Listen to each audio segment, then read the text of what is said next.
అందరికీ నమస్కారాలు. ఈరోజు కోట శ్రీనివాసరావు గారు చనిపోవడం చాలా బాధాకరం. మొన్నటి వరకు చాలా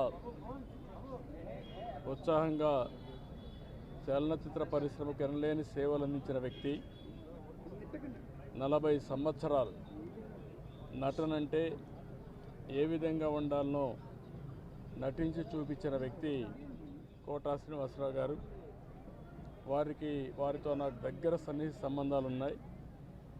సమైక్య ఆంధ్రప్రదేశ్లో ముఖ్యమంత్రిగా ఉన్నప్పుడు కానీ, తర్వాత ముఖ్యమంత్రిగా ఉన్నప్పుడు కానీ, అదే సమయంలో ఆయన ఎమ్మెల్యేగా 1999లో నేను ముఖ్యమంత్రిగా ఉన్నప్పుడు బీజేపీ అలయన్స్తో ఆయన ఎమ్మెల్యే చేశాం.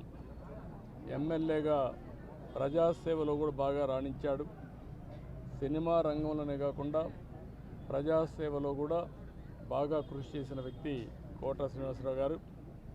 ఈరోజు మనందరం కూడా ఆయన డైలాగులు చూస్తే ఒకే సీన్లో ఏడిపించగలుగుతాడు, భయపెట్టగలుగుతాడు.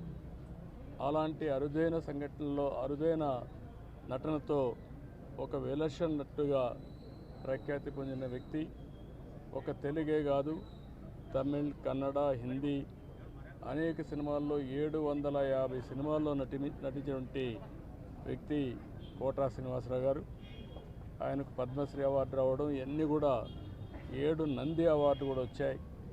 ఈ విధంగా అనేక అవార్డులు కూడా వచ్చాయంటే ఆయన చేసిన కృషి, ఆయన యొక్క ప్రతిభే కారణం. అలాంటి ఒక మంచి నటుడిని తెలుగు రాష్ట్రాలు కోల్పోవడం చాలా బాధాకరం. చలనచిత్ర పరిశ్రమ కోల్పోవడం చాలా బాధాకరం. అలాంటి వ్యక్తి పట్ల నా మరణం పట్ల నా ప్రగాఢ సానుభూతి తెలియజేసుకుంటూ, వారి కుటుంబ సభ్యులకు నా ప్రగాఢ సానుభూతి తెలియజేస్తూ, వారి ఆత్మకు శాంతి కలగాలని భగవంతుని మనస్ఫూర్తిగా ప్రార్థిస్తున్నాను.